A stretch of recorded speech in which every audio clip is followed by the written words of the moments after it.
This video is going to be about the media and its role in the bureaucracy. First, let's review some basic points about the media. The first is how the media has changed over time. It began slow and local. I mean, if we really want to talk media, it probably started with town criers who stood in the town square and told people what was going on at the top of their lungs. Next came newspapers. Newspapers were hard to print and required large and slow machinery, meaning that only a few people really were able to do them properly. It also required the ability to read, which most people were not able to do due to the lack of public education. Over time, education improved, newspaper readership improved, and the next big change didn't come until about the 1900s with the birth of the radio. In the 1920s, the radio became more affordable and cheaper, so more people had it. This allowed individuals to spread their message across the country via their own voice. Next came the television in the 1950s. Now, this really, again, allowed people to see what was going on, but there were only a few major broadcast channels, so there was really only a few groups that were allowed to really set the agenda through the television. Then came cable TV. This really improved the number of options that there were for people, and they could listen and watch hundreds of channels. And now, of course, we have the internet. The internet is instantaneous. People can tweet live at events, and they do. It's also global. There's no boundaries now between us and people in China. We can hear what they're saying, as long as the government doesn't block the internet. So now lots of people can get their voice out. Though, as we'll see, there's still a major role to play for major businesses and corporations who try to control that message. Now, the ideal role of the media is to inform the public. The question is, what are they going to inform us to? They get to decide, and that's a huge power if they're our only real source of information live day to day. This can be used to shape the public opinion. There are conservative and liberal stations out there. If you only watch a liberal station, you may only get one side of the issues, and so you may have a very strong opinion that's based on never hearing the other side. The media's job in the end is to link the people to the government. It's our way of finding out what's happening. You and I probably don't have time to go down to Congress every day and find out what they're up to. That's the role of the reporter. They're supposed to go there, find out what's going on, break it down for us, and then give it to us what's important. Of course, they then get to decide what's important, and we may never know for ourselves unless we do a more extensive research, which frankly, most of us do not have time to do. This then leads to agenda setting, which we also call gatekeeping. The media decides what subjects become national political issues, and some channels are much better at deciding that than others. For example, Fox News, they have talking points each day, and because they repeat them for 24 hours a day on their station, those tend to become picked up by other channels. And so whatever they decided was the big story of the day then gets talked about on CNN, on NBC, on the comedy networks making fun of it, etc., all of a sudden setting the agenda, because what they decided we were going to talk about, all of a sudden we're all talking about it. The role we're going to really look at today, though, is serving as a watchdog that investigates politicians and the government. The hope is that they're doing this to expose the truth. But of course, people in government are pretty clever, and they know how to use the media to their advantage as well.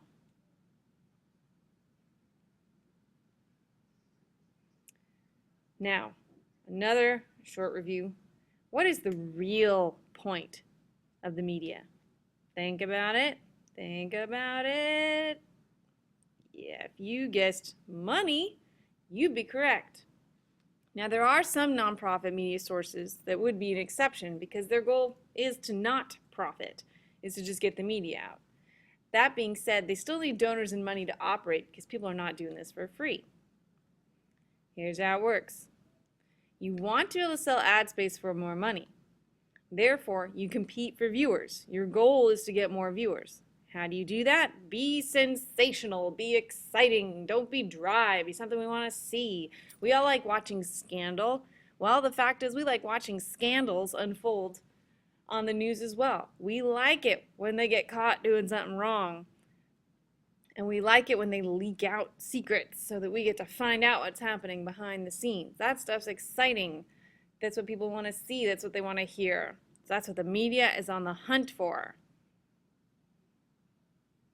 So here we go. The media as the watchdogs. First, one of the ways they get their information is through what we call leaks. A leak is when a government official releases information to the media. Why would they ever do that? It's usually intentional, on purpose. One thing that they might do is float an idea to see if it's popular or not. Obama may give permission for an official to leak some key information to see how the people react to it and to get polling started. If the idea is popular, then they may push for the agenda more hard.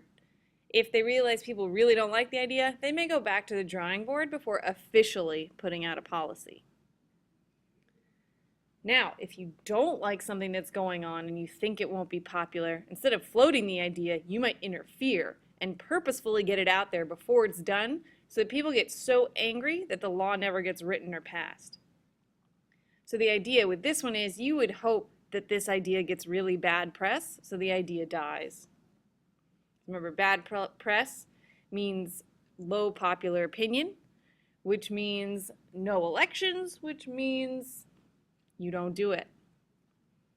Then, of course, we have the Edward Snowdens of the world. These are our whistleblowers. And they may be a combination of these two things, but their goal is not necessarily politics. Their goal is to expose the truth.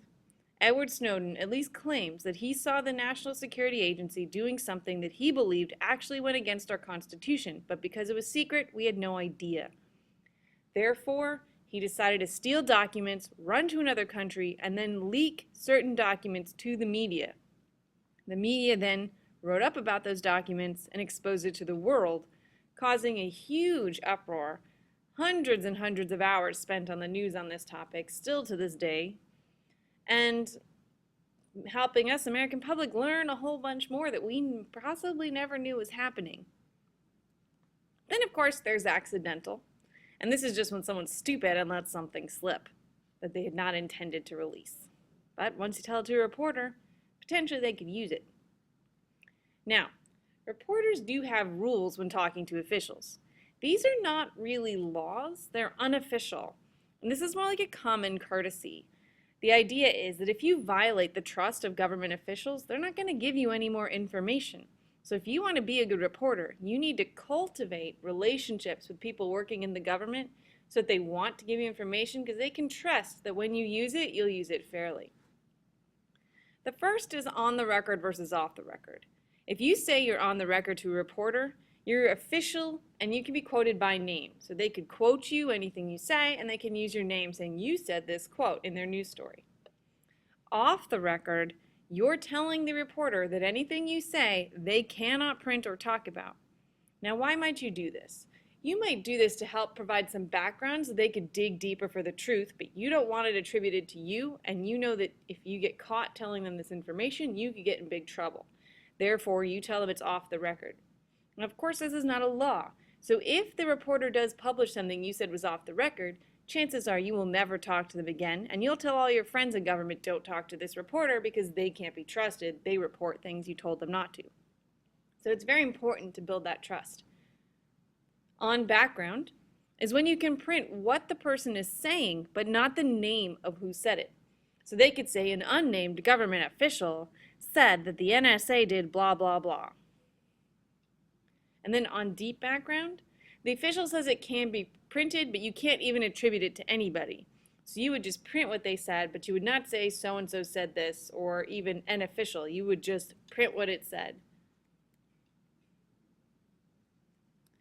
Now, the bureaucracy also regulates the media, which presents an interesting complication because the media doesn't want to piss them off too much in case they receive retribution. Of course, that would technically be illegal, so both sides have to act carefully.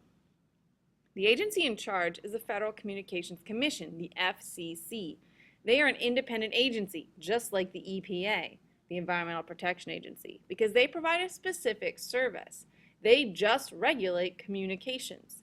Now, of course, this does include a lot, like international communications, radio, television, wire, satellite, cable, that includes the internet, Their goal is to try to promote competition and innovation, support the nation's economy, and regulate the spectrum. TV operates on a spectrum, radio operates on a spectrum. They decide who gets 99.5, who gets channel 7, who gets channel 4, etc. It's led by 5 commissioners who are appointed by the president for 5-year terms, and is led by a chairman. And all of these positions are confirmed by the U.S. Senate. There are also some First Amendment laws. For example, you can be sued for libel, lying, obscenity, so being disgusting.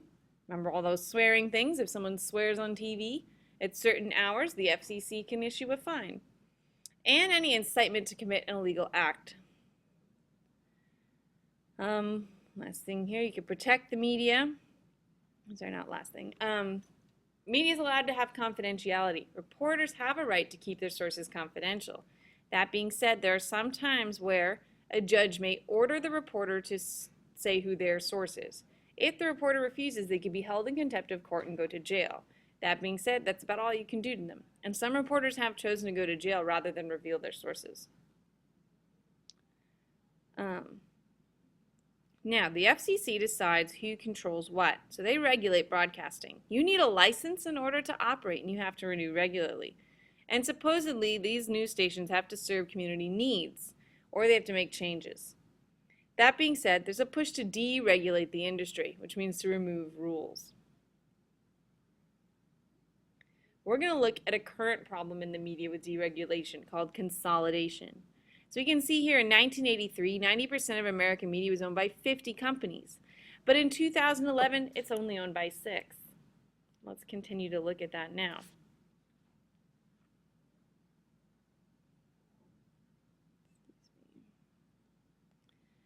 Now here we see the illusion of choice.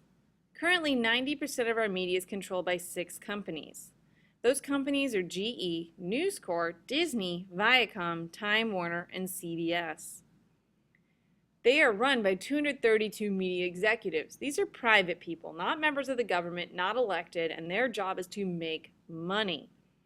This controls the information of 277 million Americans. That kind of means that every one person is really controlling how the media that we see of 850,000 people. The total 2010 revenue for these companies was $275.9 billion.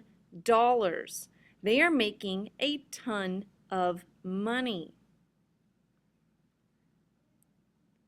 These 6 companies control 70% of the cable stations. Comcast merged with NBC, and what that means is that they're going to control 1 out of every 5 hours of television and have a monopoly in several cities on content. When it comes to the news, which is very important for the government in deciding how to gatekeep, 178 million users only read Time Warner, which means that Time Warner is controlling what people think. They also control major newspapers in 3 English-speaking continents. When it comes to the radio, Clear Channel owns 1,200 stations, and 80% of them have the same playlist, which means people are listening to the same things over and over again. And when it comes to movies even, these big 6 have $7 billion in sales. They're continuing to merge and try to consolidate their profits. The big concern with this is that if they manage to merge, they will be able to control what we see, and really, honestly, people listen to the media, and that means they're going to potentially set the agenda for our government, control what we think. They get involved in lobbying with the government, and so there's a real big question about how much power these companies have and whether or not that is in fact a good thing. If they're setting the agenda, maybe they're setting the agenda to benefit themselves and not to benefit the American people. And we have to think about that because what they want to do is make money, and boy, are they making money.